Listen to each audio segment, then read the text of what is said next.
Hi buddies, welcome to my channel. Today topic like మన current bill ఎలా pay చేయాలి నేను క్లియర్ అండ్ ఎక్స్ప్లెనేషన్ ఇస్తాను. మీరు క్రోమ్ అప్లికేషన్ ఓపెన్ చేశాక ఏపీఎస్ పీడీసీఎల్ ఓపెన్ చేశాక మీకు కరెంట్ బిల్ నెంబర్ ఉంటుంది. కరెంట్ బిల్ నెంబర్ అనేది పైన సర్వీస్ నెంబర్ కొట్టాక కింద మీకు క్యాప్చర్ ఉంటుంది. ఆ క్యాప్చర్ క్లిక్ చేశాక సబ్మిట్ చేశాక మన డీటెయిల్స్ అనేది వస్తుంది. ఆ డీటెయిల్స్ వచ్చినాక కింద సబ్మిట్ ఒక ఆప్షన్ ఉంటుంది.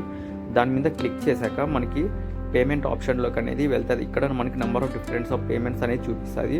ప్రజెంట్ నేను యూపీఐ మీద సెలెక్ట్ చేశాను. చేసి మేక్ పేమెంట్ చేశాక ప్రొసీడ్ విత్ పేమెంట్ చేశాక మనకి ప్రజెంట్ అనేది యూపీఐలో మనకి యూపీఐ అనేది ఉంటుంది మన ఫోన్పేలో. ఆ యూపీఐ మీద యూపీఐ అనేది నేను క్లిక్ చేస్తాను. క్లిక్ చేసిన తర్వాత మేక్ పేమెంట్ చేశాక ఆటోమేటిక్గా మనకి ఫోన్పేలో అనేది నోటిఫికేషన్ వస్తుంది. మనం ఏ యూపీఐ ఐడి ఇచ్చో నాకు నోటిఫికేషన్ వచ్చింది. దాని మీద పే ఆప్షన్ అనేది నేను క్లిక్ చేస్తున్నాను. వన్స్ మీరు క్లిక్ చేశాక మీకు అమౌంట్ అడుగుతుంది, ఎంత అమౌంట్ కరెంట్ బిల్ ఉందో.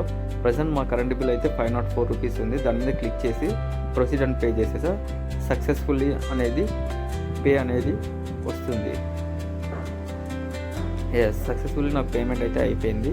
వన్స్ మీ పేమెంట్ సక్సెస్ఫుల్ వచ్చాక మరి అదే ఏపీఎస్ పీడీసీఎల్లో మనకి చూపిస్తుంది మనకి పేమెంట్ అయిందా లేదా అనేది. బ్యాక్ వచ్చి చూద్దాం. బ్యాక్ వచ్చి చూస్తే ఇక్కడ థ్యాంక్ యూ అంటే మన పేమెంట్ అనేది సక్సెస్ఫుల్ అయిపోయింది. బట్ మనం ఇది కూడా ప్రింట్ కూడా తీసుకోవచ్చు. ఎలా అంటే కింద ప్రింట్ ఆప్షన్ ఆప్షన్ ఉంది. దాని మీద క్లిక్ చేసామనుకో ఈ పీడిఎఫ్ అనేది మనం ప్రింట్ చేస్తుంది. ఇది యూజ్ఫుల్ అవుతుంది. మీకు కంటెంట్ నచ్చినట్లయితే please like and subscribe my channel. Thank you for your support. Thank you lot.